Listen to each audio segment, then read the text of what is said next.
வாக்காளர் பட்டியலை திருத்த விடமாட்டோம். அவங்க அப்பா புத்தி அப்படியே. வாக்காளர் பட்டியல் திருத்தினா தான் தோற்று போயிடுவாங்கல்ல, தூத்துக்குடியிலே தோற்று போயிடுவாங்கல்ல, அதான் சொல்கிறாங்க. வாக்காளர் பட்டியலை திருத்த விட மாட்டோம் அப்படின்னா என்ன சொல்கிறாங்க, செத்தவன் பேரெல்லாம் வாக்காளர் பட்டியலிருந்து நீக்க விட மாட்டோம் அப்படின்னு ஒரு எம்பி, வெக்கம் இல்லாமல் ஒரு எம்பி வாக்காளர் பட்டியலை திருத்துறதுக்கு நீங்கள் என்ன சொல்கிறது? அது இந்திய தேர்தல் ஆணையம் திருத்தினான், செத்தவனை தூக்குறான், தமிழ்நாடும் தூக்குறான், கள்ள ஓட்டெல்லாம் காலி உங்களுக்கு. வாக்காளர் பட்டியலாம் அவன் திருத்துறான்னா காரணத்தோடு திருத்துறான்.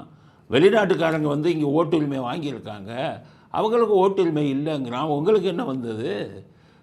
மத துவேஷத்தை தூண்டி விட்டு ஓட்டு வாங்கினீங்களே, அது இன்னும் நடக்காது. உங்கள் கட்சிக்காரன் ஒவ்வொருத்தரும் 10 தொகுதியில் 10 ஓட்டு வச்சுருக்கான், அதெல்லாம் தூக்குறாங்க. நீங்கள் என்ன சொல்கிறது? வாக்காளர் பட்டியலில் திருத்த விட மாட்டாங்கண்ணா. அநியாயம் அக்கிரமம் பண்ணுறதுக்கு இது உங்கள் இவர் தான் அங்கே இருக்காங்களா, அமித்ஷாவாக இருக்கார், அது இந்திய தேர்தல் ஆணையம். உங்கள் பேச்செல்லாம் கேட்க மாட்டாங்க. அதனால் கனிமொழிக்கு சொன்ன வாக்காளர் பட்டியல் திருத்தப்படும். உங்கள் அண்ணன் மண்ணக்கவ போகிறாரு 2026. அடுத்த தேர்தலில் தூத்துக்குடியில் அமித்ஷா நினைச்சாலும் நீங்கள் மண்ணக்கவ போகிறீங்க. அமித்ஷா நினைத்தாலும் உங்களை காப்பாற்ற முடியாது.